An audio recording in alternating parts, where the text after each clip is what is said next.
Programang ito ay rated SPG. Striktong patnubay at gabay ng magulang ang kailangan. Maaaring may masiselang tema, lengguwahe, karahasan, sexual, horror o droga na hindi angkop sa mga bata. Magsasalita na ang daddy ni Justin na si Eric tungkol sa pagkatao ni Morgana.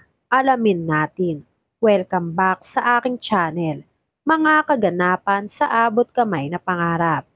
Napaka-intense nga ng mga kaganapan sa abot kamay na pangarap. Nakita ni Morgana si RJ kasama si Doc Ray na naglalakad habang si RJ ay naka-wheelchair. Nilapitan ni Morgana si RJ at kinulit siya nito. Tanong ng tanong si Morgana kay RJ kung may naaalala ba si RJ sa nangyari sa kanila. Pilit namang pinipigilan ni Doc Ray si Morgana sa pangungulit nito kay RJ. Dahil masyado ng maraming tanong si Morgana kay RJ at sunod-sunod pa nga ito. Sinabi ni Doc Ray kay Morgana na tigilan muna si RJ dahil nagpapagaling pa si RJ at marami pang test ang kailangang pagdaanan ni RJ. Pero mapilit talaga si Morgana. Nagawa pang hawakan ni Morgana si RJ sa kamay.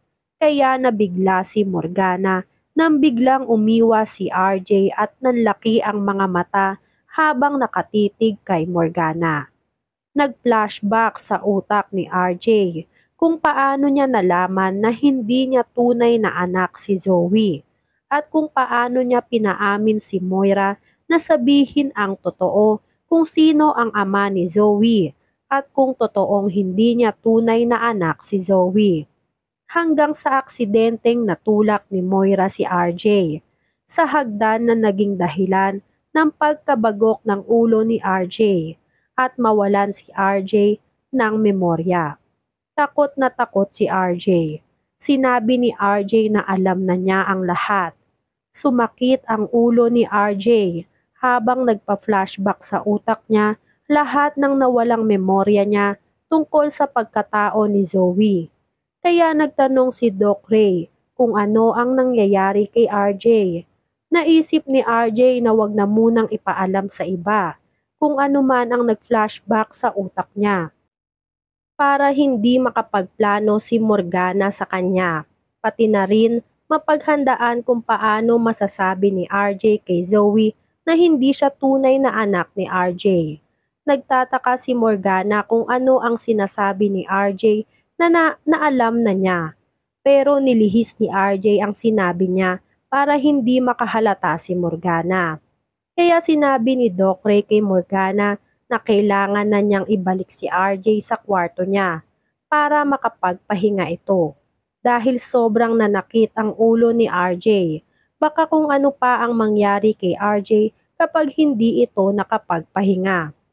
Paghatid ni Doc Ray kay RJ sa kwarto niya, nakatulog agad si RJ. Mabuti na lang at naiwas agad ni Doc Ray si RJ kay Morgana dahil masyadong maraming tanong si Morgana na lalong nakakapagpasakit ng ulo ni RJ. Samantala, nakaburol na ang labi ni Justin. Si Lynette ang nag-ayos ng burol ni Justin dahil masyado pang masakit para kay Giselle ang pagkawala ng anak niya. Nagpasalamat si Giselle kay Lynette dahil nandyan si Lynette para tulungan si Giselle. Sa labas ng burol ni Justin, nakita ni Annalyn si Morgana at Olga na may dalang cake. Kaya nagtaka si Annalyn kung para kanino ang cake na yon. Pinaliwanag ni Morgana kung para saan ang cake. Nakita ni Annalyn ang picture ni Justin at may nakasulat na Bon Voyage. Nagalit si Annalyn kay Morgana. Pinaalis ni Annalyn si Morgana bago pa raw makita ng tita Giselle niya ang cake na dala ni Morgana. Pero matigas ang ulo ni Morgana. Nagsabi si Morgana na hindi siya mapipigilan ni Annalyn at dadalhin pa rin ni Morgana sa loob ng burol ni Justin ang cake na dala niya. Pero tinulak ni Annalyn ang cake na buhat ni Olga. Kaya naman nalaglag ang cake na dala nila at nasira. Galit na galit si Morgana kay Annalyn. Napakapakialamera raw talaga ni Annalyn. Nag-effort pa naman raw si Morgana para lang sa cake na yon. Tapos ay sisirain lang daw ni Annalyn. Umalis si Morgana dahil nasira na ni Annalyn ang plano ni Morgana at wala na rin ang cake na dadalhin ni Morgana sa burol ni Justin. Pumasok sa loob ng burol si Annalyn at ikwinento ni Annalyn kay Lynette ang ginawa ni Morgana na may dala pang cake si Morgana para mapang-asar sa tita niyang si Giselle. Mabuti na lang raw at napigilan ito ni Annalyn, kundi ay mai-stress palalo si Giselle at baka mapag-abot na naman si Morgana at si Giselle. Sinabi ni Lynette na parehong-pareho si Moira at si Morgana dahil hindi lang raw mukha ni Moira ang nakuha ni Morgana, pati na rin ang kasamaan ng ugali ni Moira ay kuhang-kuha nitong si Morgana dahil hindi pinalagpas ni Morgana pati ang burol ni Justin. Mabuti na lang raw at to the rescue si Annalyn sa pagpigil sa plano nitong si Morgana. Umuwi si Morgana na inis kay Annalyn. Sinabi ni Morgana kay Zoe na galit siya kay Annalyn dahil sinira ni Annalyn ang plano niya. Sinabi ni Zoe na sino raw ba ang hindi magagalit sa ginawa ni Morgana dahil sino raw ba ang may matinong pag-iisip ang magbibigay ng cake sa burol na may message pa na Bon Voyage. Pinatigil na ni Zoe si Morgana sa mga pinaplano niya dahil masyado ng maraming ginagawang masama si Morgana. Kaibigan pa rin raw ni Zoe si Justin. Kahit paano kaya wag raw sanang bastusin ni Morgana ang burol ni Justin. Isa pa ay nagkaayos na sila ng tita Giselle niya. Kaya sana raw ay wag nang maging masama si Morgana sa kanila sa ngayon dahil nagluluksa sila. Sa kabilang banda, iyak ng iyak si Giselle. Naisip ni Giselle na ipaalam na sa daddy ni Justin na si Eric ang nangyari sa anak nilang si Justin.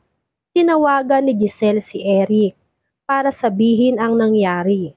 Sinagot ni Eric ang tawag ni Giselle. Nagtataka si Eric kung bakit napatawag sa kanya si Giselle. Dagdag pa ay iyak ng iyak si Giselle. Kaya nagtataka na si Eric kung ano ba ang nangyayari at bakit iyak ng iyak si Giselle. Sinabi ni Giselle na something terrible happened to Justin. Dito na nga sinabi ni Giselle kung ano talaga ang tunay na nangyari kay Justin, na wala na si Justin. Nagimbal si Eric sa nalaman niya. Uuwi si Eric ng Pinas para makita ang labi ng anak nila ni Giselle na si Justin. Ano kaya ang gagawin ni Eric sa gumawa ng yun sa anak niyang si Justin? Ibubunyag na kaya ni Eric ang nalalaman nilang mag-ama tungkol sa pagkatao ni Morgana? Yan nga ang mga kaganapan at mga dapat nating abangan dito sa Abot Kamay na Pangarap. Kung gusto nyo pa ng mga gantong klaseng video ay mag-subscribe at i-like itong video na to. Maraming salamat po. I catch you!